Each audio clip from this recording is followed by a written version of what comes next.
Bismillahirrahmanirrahim. Assalamualaikum warahmatullahi wabarakatuh.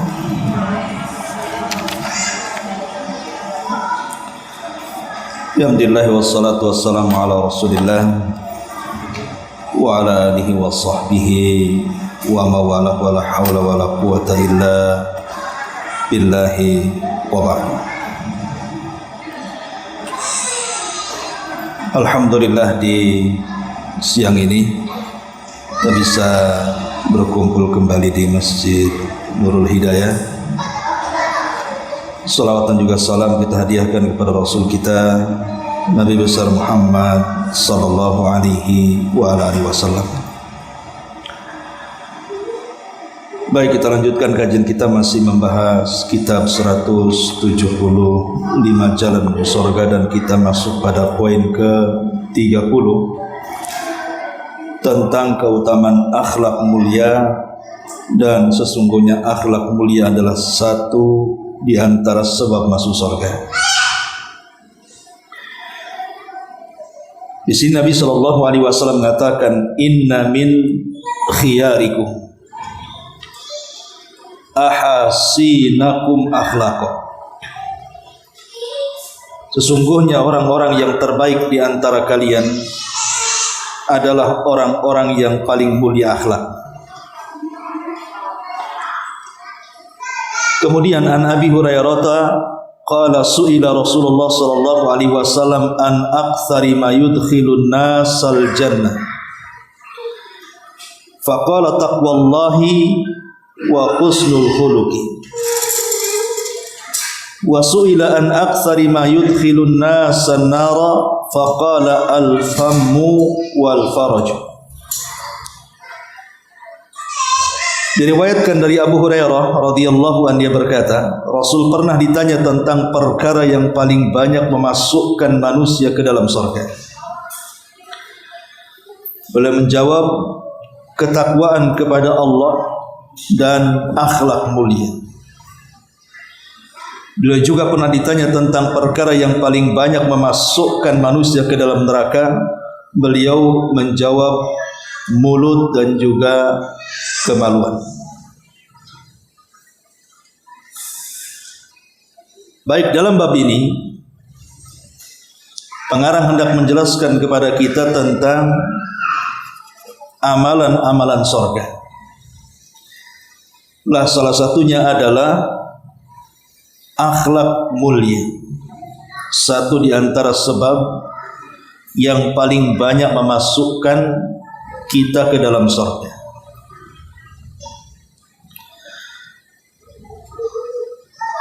Kita tahu bahwa agama yang diturunkan Allah kepada kita,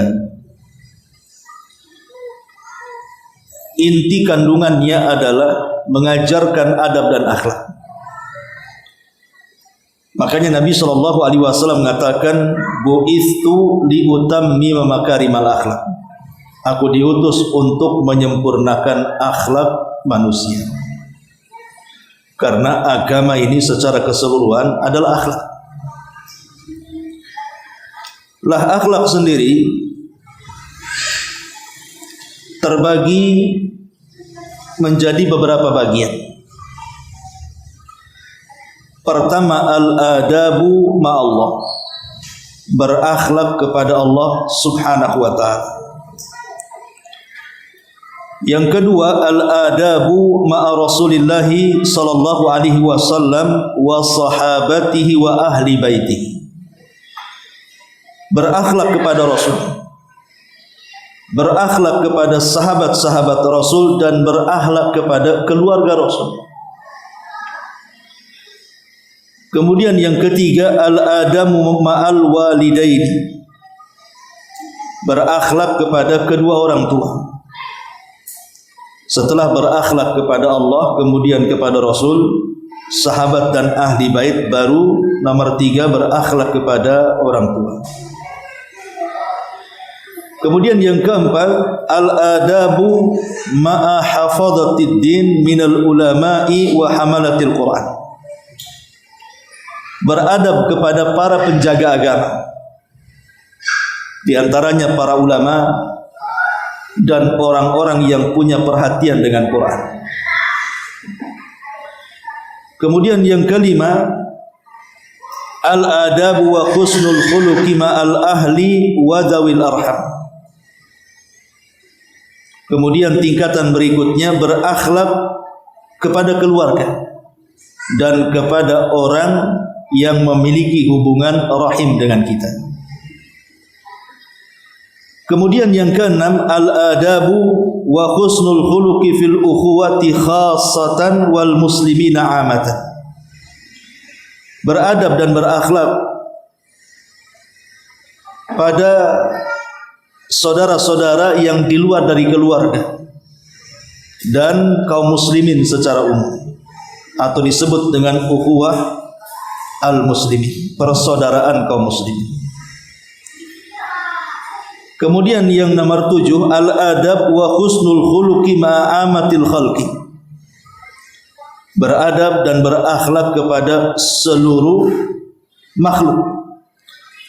Seluruh makhluk maksudnya baik dia seorang mukmin ataupun kafir, tetap kita berakhlak kepada mereka.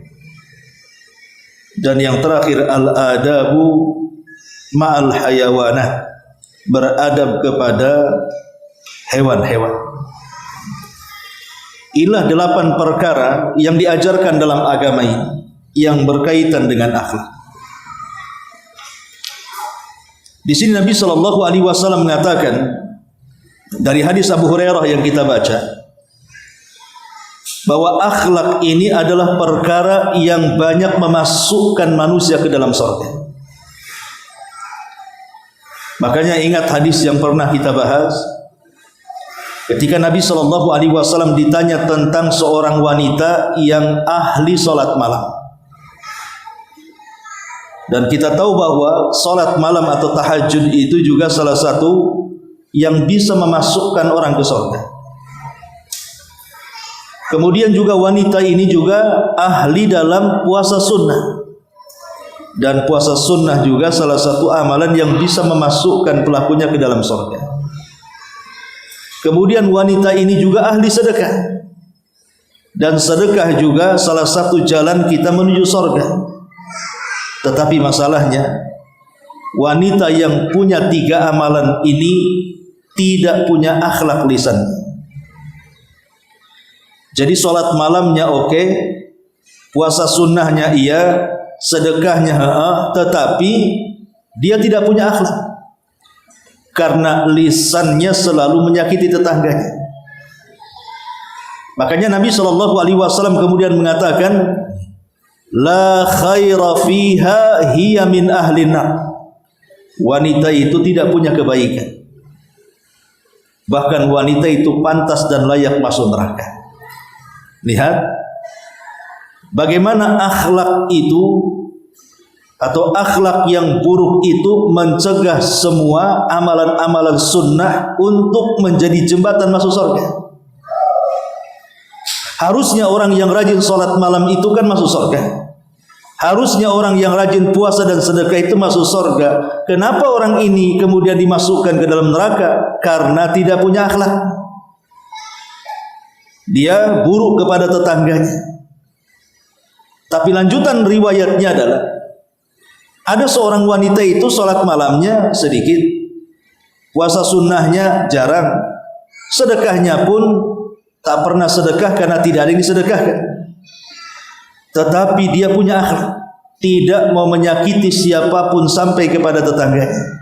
Kata Nabi SAW, hiya min ahlil jannah. Wanita itu layak masuk surga. Lihat bagaimana kelompok pertama dan yang kedua.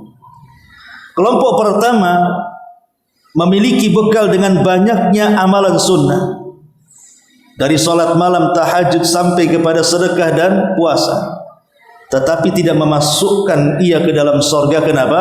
Karena akhlaknya tidak baik. Kelompok yang kedua justru amalan sunnahnya kurang, tetapi menonjol dari segi akhlaknya. Rasul mengatakan hiya min ahlil jannah, wanita itu layak masuk surga. Dari sini kita tahu bahwa bukan salat malam yang banyak memasukkan orang ke surga.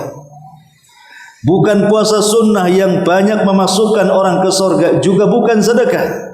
Tetapi akhlaklah yang banyak memasukkan orang ke surga. Makanya di sini Rasul ditanya tentang yang paling banyak memasukkan manusia ke dalam surga, maka Rasul mengatakan taqwallah, bertakwa kepada Allah, wa husnul khuluqi, dan berusaha untuk memiliki akhlak mulia. Sebaliknya di sini Rasul bertanya, lalu yang banyak memasukkan manusia ke dalam neraka itu apa? Maka Rasul mengatakan al-fammu wal faraj, mulut dan kemaluan. Kenapa? Karena dua perkara inilah pemicu buruknya akhlak. Pertama, lisan.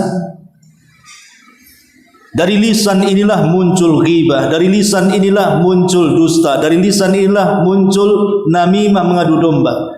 Dari lisan inilah muncul kemudian ikhtilaf di mana-mana, menghina, mencaci, memaki, merendahkan, dan begitu seterusnya. Zalim, dari lisan. Makanya wajar kalau yang paling banyak memasukkan orang ke dalam neraka itu adalah lisan, karena dari lisan ini muncul buruk akhlak ataupun kemaluan. Dari kemaluan inilah kemudian muncul zina, dan itu adalah buruk akhlak. Maka kita kemudian pahami bahwa bertakwa dan baik akhlak itulah yang paling banyak memasukkan orang ke dalam surga. Tapi sebaliknya, buruk akhlak itulah yang mencegah manusia masuk ke dalam surga.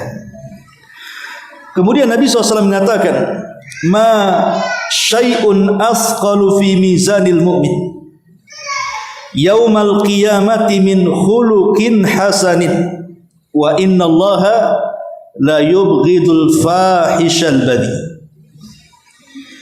Tidak ada satu amalan yang paling berat dalam timbangan seorang mukmin pada hari kiamat daripada akhlak mulia. Sungguh Allah sangat membenci orang yang banyak bicara dan suka berkata kotor.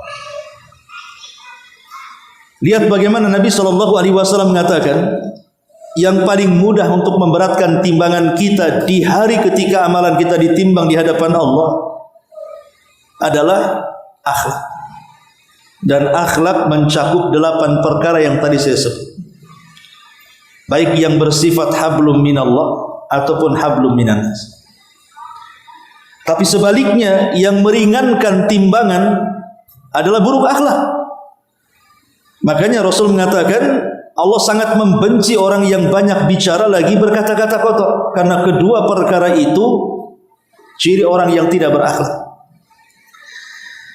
Kemudian Nabi SAW juga mengatakan, innal mu'mina la yudriku bi husni khuluqihi darajatas sa'imil qa'im. Sesungguhnya seorang mukmin akan mendapatkan tingkatan seseorang yang selalu berpuasa dan salat malam dengan kemuliaan akhlaknya. Subhanallah, tadi saya sudah sebutkan bahwa terkadang sorga itu tidak bisa diraih, maksudnya sorga dalam tingkatan tertentu itu tidak bisa diraih dengan hanya sekedar puasa, dengan hanya sekedar salat malam, tetapi hanya bisa diraih dengan akhlak. Maka dari hadis ini kita tahu bahwa akhlak itu lebih mulia dibandingkan tahajud, dibandingkan puasa. Jadi akhlak itu lebih luhur, lebih tinggi dibandingkan orang yang sepanjang malam dia tegak berdiri menghadap Allah untuk tahajud, atau orang yang sepanjang hari menahan lapar berpuasa sepanjang harinya. Kenapa demikian pertanyaannya? Kok bisa? Ulama membagi ibadah itu ada 2. Ada ibadah yang sifatnya lazim, ada ibadah yang sifatnya muta'addi. Ibadah yang sifatnya lazim artinya manfaatnya kembali kepada orang yang melakukan ibadah. Tetapi ibadah yang bersifat muta'addi, manfaat ibadahnya bukan hanya kepada diri sendiri, tetapi kepada orang lain juga. Lah salat malam ataupun puasa, manfaatnya ke siapa? Ya ke yang berpuasa. Orang tahajud yang manfaatnya ke ya orang yang bertahajud saja. Orang lain tidak bisa merasakannya. Tetapi orang yang punya akhlak itu manfaatnya bukan hanya kepada diri sendiri, tetapi kepada orang lain. Ketika tersenyum kepada orang membuat lega orang, berarti ini orang bukan orang jahat. Ketika orang mengucapkan kalimat-kalimat yang santun, orang merasa senang, merasa lapang, merasa bahagia. Ketika kita menolong orang lain, orang pun merasa tertolong, dan begitu seterusnya.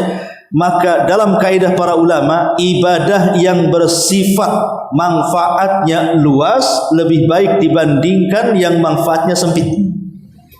Itulah kenapa kemudian akhlak ini bisa menandingi derajat orang yang berpuasa dan derajat orang yang salat malam. Kemudian Nabi mengatakan, akmalul mu'minina imanan ahsanuhum khuluqa. Orang yang paling sempurna imannya dari kalangan orang-orang yang beriman adalah orang yang paling mulia akhlaknya. Lihat, Rasul mengatakan orang yang paling sempurna imannya. Mafhum kebalikannya berarti orang yang kurang imannya adalah yang buruk akhlaknya. Jadi akhlak itu bisa meningkatkan iman seseorang, sebagaimana buruk akhlak juga bisa menurunkan iman seseorang. Maka kalau iman kita ingin sempurna, dan ingat kesempurnaan iman itu melahirkan orang-orang yang akan menggerakkan seluruh badannya untuk melakukan kebaikan. Kenapa ibu bisa melangkahkan kaki ke sini juga? Siapa yang menggerakkan? Disuruh suami? Atau dipaksa anak? Atau diajak tetangga? Tidak, yang menggerakkan orang hadir di majelis ilmu itu karena iman sebenarnya. Iman ibu. Buktinya ada yang mau ke pengajian, ada yang enggak. Jadi iman itu kalau sudah mengakar dalam hati itu menggerakkan semua badan. Lah, orang-orang yang kemudian sempurna imannya, maka gerakan badannya juga semakin sempurna. Dan itu bisa diraih dengan baiknya akhlak.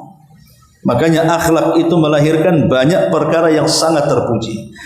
Kemudian Nabi SAW mengatakan, inna aqrabakum minni majlisan yaumal qiyamah ahasinuhum akhlaqah.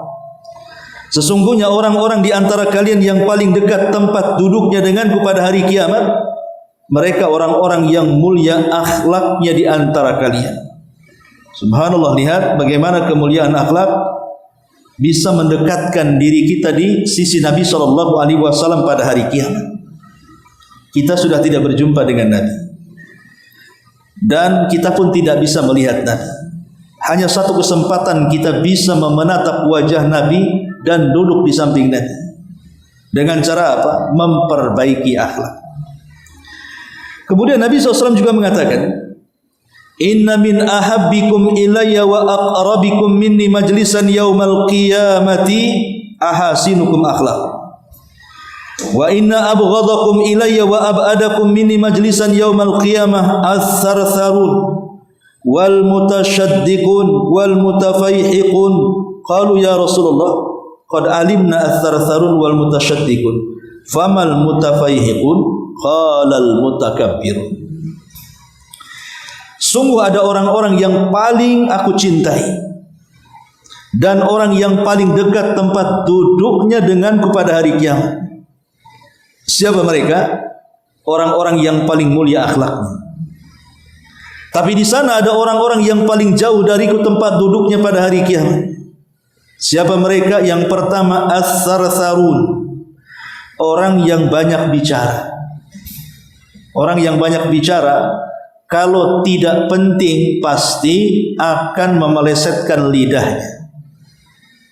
Orang kalau ngomong terus pasti satu hari akan kepleset lidahnya.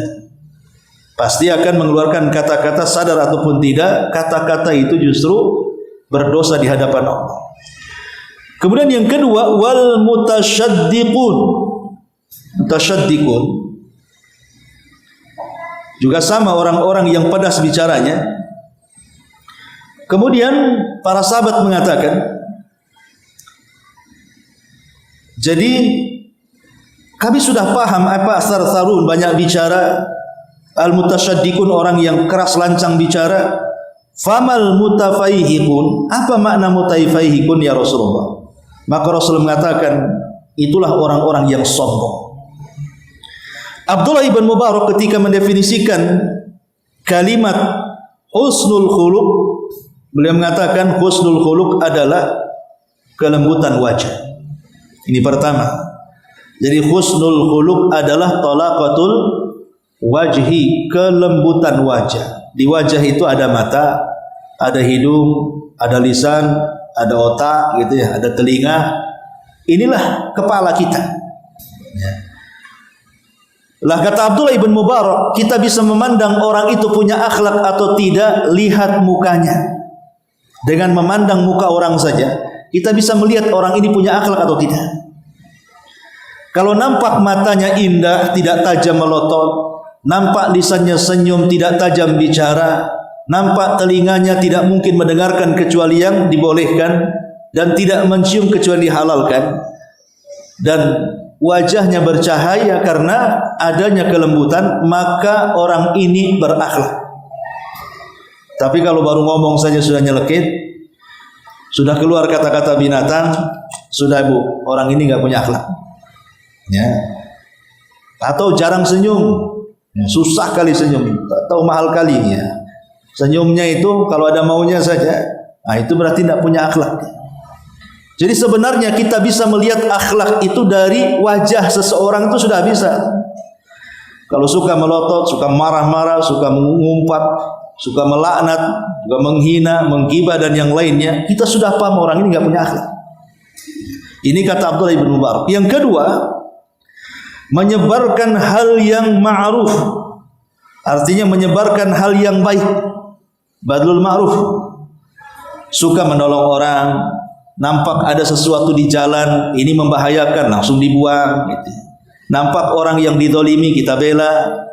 Nampak ada orang yang berhajat pertolongan kita, kita tolong, dan begitu seterusnya. Dia sebar kebaikan. Makanya di masyarakat kan juga gitu bu ya. Kalau ada tetangga ini suka ngasih lauk, mungkin nggak seberapa lauknya, mungkin sepotong tahu tempe, tapi sering dia ngasih gitu ya. Ketika orang ini hilang, itu ibu bisa membandingkan. Dulu saya punya tetangga, baik kali dia suka ngasih, padahal ngasihnya nggak banyak sebenarnya. Itu akan dikenang tuh, karena itu bagian daripada akhlak, menyebarkan dari hal-hal yang ma'ruf, yang baik. Kemudian yang nomor 3 kata beliau, menolak gangguan. Menolak gangguan itu artinya kalau ada tetangga yang menghina kita, kita tidak lawan hinaan dengan hinaan, celaan dengan celaan, pukulan dengan pukulan, gibahan dengan gibahan, tidak. Berusaha untuk memaafkan, menjauh, lapang dada, beri udzur, ya, menolak keburukan orang. Sebab kalau seandainya cacian dilawan cacian, makian dilawan makian, apa bedanya kita dengan dia? Nggak ada bedanya, sama-sama gila, ya kan? Tapi kalau seandainya dia marah kita tenang, dia mencaci kita memuji, ya, dan begitu seterusnya, dia emosi kita sabar, itulah terbedakan mana di antara kita yang baik dan yang buruk jadinya. Disitulah letak akhlak yang membedakan.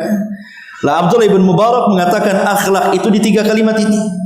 Kalau wajahnya cerah gitu ya, suka senyum, kata-katanya santun, matanya tidak suka melotot, tidak mencium hal-hal yang diharamkan dan begitu seterusnya, maka orang itu berakhlak. Yang kedua, suka nolong, badannya gerah. Ada tetangganya sakit, dijenguk, kasih hadiah, mendoakannya. Ada tawannya lagi susah, dihiburnya.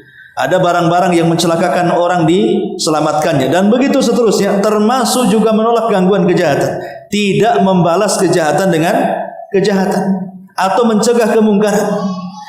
Maka inilah kata Abdullah bin Mubarak disebut akhlak. Imam Tirmidzi ketika menjelaskan mana al-mutasyaddiqun, dia berkata, al-mutasyaddiqun adalah orang yang sering lancang terhadap manusia di dalam bicara dan selalu meremehkan manusia. Ingat, mutasyaddiqun itu paling banyak di masyarakat. Orang yang mulutnya lancang, kalau bicara itu merendahkan orang, itu banyak sekali. Padahal orang yang seperti ini adalah orang yang paling jauh dengan Nabi tempat duduknya di neraka. Banyak orang-orang yang suka melaknat seperti itu. Ya mungkin kalau ibu ya, Yang sudah ngaji mungkin nggak pernah dengar lah, karena sesama orang ngaji mungkin kalimatnya juga diperhatikan ya. Saat marah-marahnya orang ngaji pun tidak seperti orang awam di luar. Ya. Tapi saya lihat orang-orang awam itu yang nggak pernah hadir di majelis ilmu dan belum hijrah, ngeri bu kalau ngomong tuh. Kalau ngomong tuh kita aja baru 1 kalimat dia 1000 kalimat. Kita baru akan ngomong dia sudah ngomong duluan.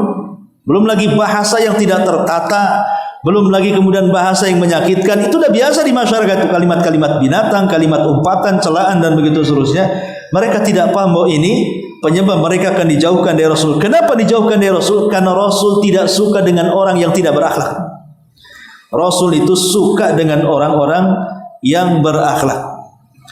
Masyarul muslimin dan muslimat yang dimuliakan Allah Azza wa Jalla, baik kita kembangkan.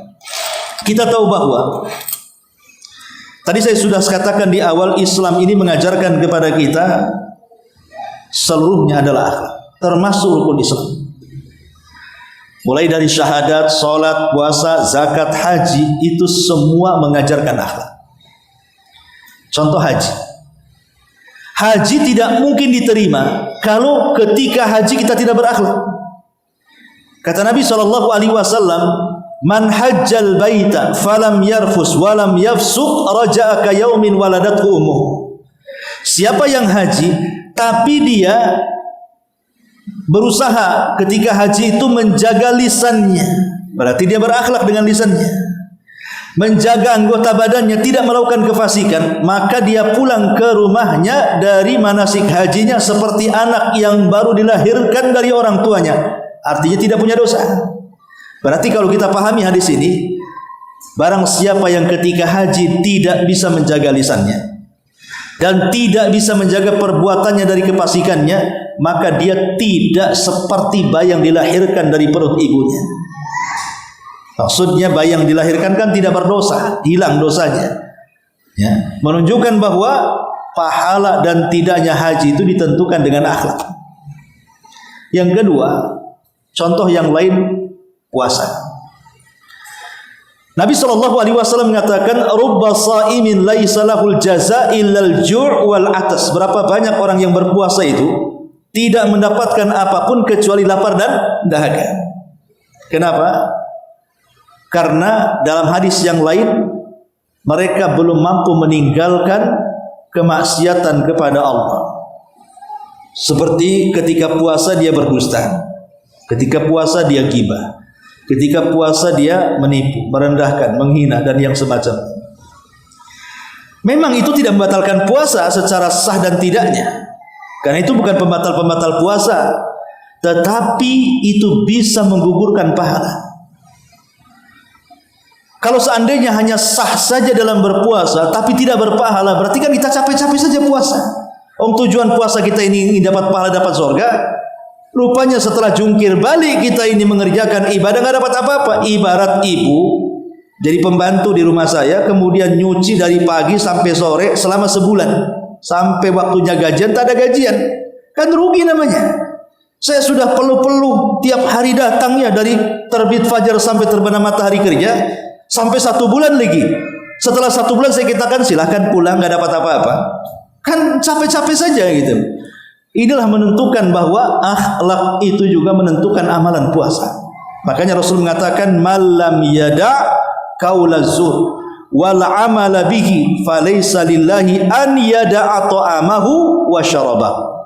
Barang siapa yang belum sanggup meninggalkan ucapan-ucapan kotor dan juga perbuatan-perbuatan mungkar, maka tidak ada hajat bagi Allah untuk menahan lapar dan dahaganya. Artinya Allah tidak ada hajat menerima puasanya kalau dia belum bisa meninggalkan ucapan kotornya. Dan dia lihat bagaimana akhlak itu juga menentukan puasa.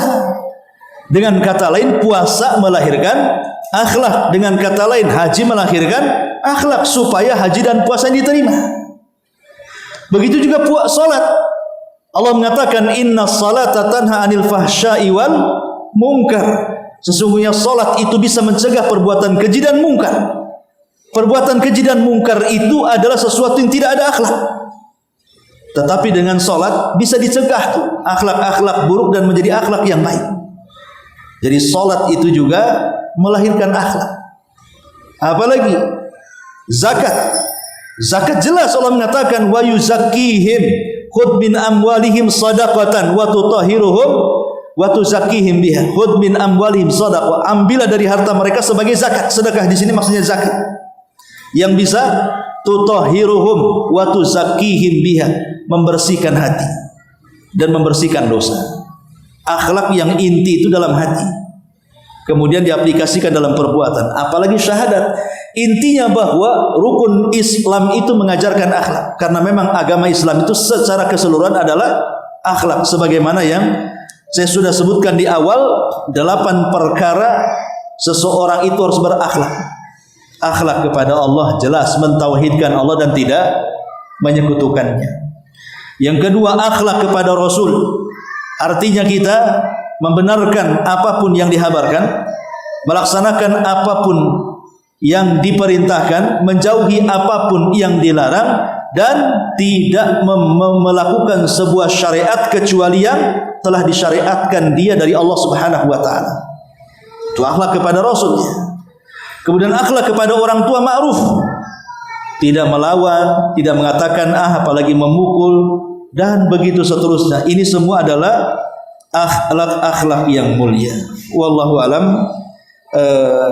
Inilah pembahasan kita dari kitab 175 Jalan Menuju Surga. Baik, sebelum saya tutup, kita buat tanya jawab. Silakan. Baik, kalau tidak ada kita tutup. Subhanallah bihamdika, asyhadu an la ilaha illa anta, astaghfiruka wa atubu ilaik. Allahu ta'ala alam. Assalamualaikum warahmatullahi wabarakatuh.